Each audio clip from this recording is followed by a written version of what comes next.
दिशा classes से जुड़े सभी एस्पिरेंट को दिशा क्लासेस की तरफ से हमारा नमस्कार। तो 21 मई आपका एग्जाम डेट आ चुकी है। काफ़ी सारे बच्चों के हैं वो सेंटर डाउनलोड हो गए हैं। कुछ एक को दिक्कत आ रही है कि उनके एडमिट कार्ड में जो सेंटर डाउनलोड हो रहे हैं उसमें सेंटर का नाम आ रहा है लेकिन स्टेशन का नाम नहीं आ रहा। जैसे पर्टिकुलर स्कूल का नाम आ गया, अभी आर के पब्लिक स्कूल, लेकिन ये किस शहर का आर के पब्लिक स्कूल है ये नहीं आ रहा। और कुछ लोगों के तो इवन एडमिट कार्ड डाउनलोड ही नहीं हो रहे, उनमें या तो एरर आ रहा है और या रजिस्ट्रेशन नंबर नॉट वैलिड आ रही है। ये दोनों तीनों तरह की प्रॉब्लम आ रही है। तो मैंने अभी इस मामले में सक्षम अधिकारियों से बात की, जो मैं जहाँ तक मेरी जानकारी में बात कर पा रहा था, उन्होंने कहा बिल्कुल ये एरर आ रहा है। ये कुछ इसमें बकेट पॉलिसी थी, पता नहीं एक टर्मिनोलॉजी उन्होंने इस्तेमाल की, उसकी वजह से ये दिक्कत आ रही थी।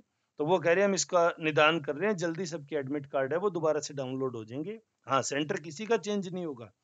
अभी तक जिसको जो एडमिट कार्ड में सेंटर मिला है, उम्मीद है अगली बार भी उसको वही मिलेगा। इसमें सुधार किया जा रहा है। वो प्रॉब्लम से अवगत करा दिया गया उनको। मैंने जब उनसे बात की उससे पहले से भी उनको पता था। दूसरा, सेंटर में डिस्टेंस इश्यू आ रहा है। तो देखिए, मैंने आपको आज से 15 दिन पहले भी ये बात कह दी थी कि आपका सेंटर है वो 200 किलोमीटर प्लस मिनिमम एक्सपेक्टेड करके चलो आप, क्योंकि इतना एचपीएससी ने लास्ट एग्जाम में दे दिया और सक्सेसफुली वो उनका कामयाब भी रहा था। तो इस वजह से सेंटर के लिए अब जिनके एडमिट कार्ड डाउनलोड हो गए उनके सेंटर चेंज होने की गुंजाइश लगभग शून्य है। तो इसलिए आप उस सिटीज के अंदर अपने जो भी नियरेस्ट अवेलेबल होटल वगैरह हैं जो आप बुक करना चाहें, अगर आप पहले दिन 20 तारीख को मूव करते हैं और अगर आप 21 को मॉर्निंग में मूव करें, तो आप अपनी कंपनी देख लें कि उस शहर में किन किन लोगों का है। तो कुछ बच्चे मुझे कह रहे थे सर आप व्हाट्सएप ग्रुप की जो है वो सेटिंग चेंज कर दीजिए, एडमिन ओनली के अलावा सभी इसमें कर सके ताकि बच्चे अपना ग्रुप बना सकें। तो देखिए, लड़कियां भी बहुत सारी जुड़ी हुई, और मैं नहीं चाहता कि इस तरह की कोई आपस में कोई बात हो के विवाद बने जो परीक्षा के आसपास जाके किसी को परेशान करे। आप इंडिविजुअल किसी से बात कीजिए। अनजान व्यक्ति के साथ जाने से बेहतर है कि जिन्हें आप जानते हैं, जिन्हें आप थोड़ा बहुत मिले हुए हैं, उनके साथ मूव कीजिए, वो ज्यादा बेहतर रहेगा। परीक्षा 21 मई 2023 को हो रही है। एचपीएससी इस प्रकार की कोई गलती नहीं करेगा कि सेंटर का एडमिट कार्ड अवेलेबल ना होने की कंडीशन में बच्चे कोर्ट चले जाएं और भर्ती पे किसी प्रकार का संकट आए। क्योंकि उन्होंने हंसते हुए यही कहा था, हो जाएगी, ये डाउनलोड एरर है वो दूर कर दी जाएगी, हमें भी तो परीक्षा करानी है। कल को कोर्ट में कोई चला गया तो हम सारी परीक्षा का प्रोग्राम है वही अटक जाएगा। तो इसलिए एचपीएससी को भी इसकी चिंता है, आप घबराइए मत, ज्यादा इसका बोझ ना लीजिए, क्योंकि मंडे को मुझे लगता है मंडे तक डेफिनेटली आपकी प्रॉब्लम सॉर्ट आउट हो जाएगी और प्रत्येक बच्चा जिसने भी फॉर्म फिल किया था और फीस फिल की थी उसको एडमिट कार्ड डाउनलोड हो जाएंगे।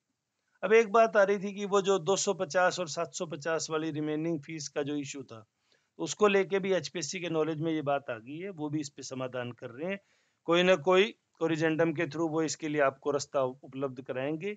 लेकिन ये आप मान के चलिए कि जिन भी बच्चों ने बेसिक क्वालिफिकेशन कंप्लीट कर रखी थी उन सबको एडमिट कार्ड जारी किए जाएंगे और डेफिनेटली वो अपने एग्जाम में अपीयर होंगे। अब सबसे बड़ा युद्ध है एग्जाम को क्लियर करने का, तो आप उसमें जुटे रहे, किसी प्रकार की कोताही ना बरतें।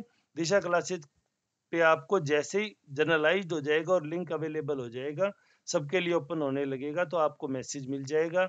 हमारे व्हाट्सएप ग्रुप में जो बच्चे जुड़े हुए हैं उनको मैं व्हाट्सएप ग्रुप में मैसेज कर दूंगा कि अब सभी के एडमिट कार्ड है वो इजीली डाउनलोड हो रहे हैं। तो जिन्होंने कर रखा हो वो भी एक रिवीजन करके दोबारा एक बार डाउनलोड करके तसल्ली कर लें, और जिन्होंने नहीं हो रहा था वो डेफिनेटली डाउनलोड कर लें। आप भी जुड़ना चाहते हैं तो व्हाट्सएप कर दें मुझे, मैं आपको ग्रुप में जोड़ दूंगा। तो आप अच्छे से तैयारी कीजिए, नई टेस्ट सीरीज ज्वाइन करने से अब बचिए। कुछ लोग हैं वो अब आपको टेस्ट सीरीज उपलब्ध करवा रहे हैं कि टेस्ट सीरीज आप आइए और आप टेस्ट सीरीज ज्वाइन कीजिए। देखिए, उन्होंने एक पर्टिकुलर एग्जाम पैटर्न के अकॉर्डिंग अपनी टेस्ट सीरीज जनरेट की है, आपने उस सिलेबस के अकॉर्डिंग तैयारी नहीं की। तो आप अगर नई टेस्ट सीरीज ज्वाइन करते हैं तो आप उलझ जाएंगे, क्योंकि अगर आपको सडनली उस टेस्ट सीरीज में से 20% सवाल नहीं आए, 30% नहीं आए बिल्कुल भी, तो आप हताश निराश हो जाएंगे। आपको ये समझ में नहीं आएगा भाई इस टेस्ट सीरीज के लेवल का बैलेंस बढ़ाने के लिए मैं कहाँ से पढ़ाई करूँ। तो ये सिरदर्दी वाला काम होगा, इससे आपको बचना चाहिए। तो अभी नई टेस्ट सीरीज ना ज्वाइन कीजिए, अपने को रिवीजन पे बेसिक फोकस रखिए। आज 13 तारीख हो गई है, 7 दिन बाद में आपका एग्जाम है। नेक्स्ट संडे को आपका एग्जाम है, इसलिए revision is must, no new test series. ये मेरा आपको सुझाव है, बाकी आप स्वतंत्र हैं, जैसा आपको उचित लगे। फिर भी अगर आपकी कोई क्वेरीज है तो आप कमेंट सेक्शन में पूछ सकते हो, हम आपको जवाब देने की पूरी कोशिश करेंगे। वीडियो में अंत तक जुड़े रहने के लिए धन्यवाद। आपका दिन शुभ हो।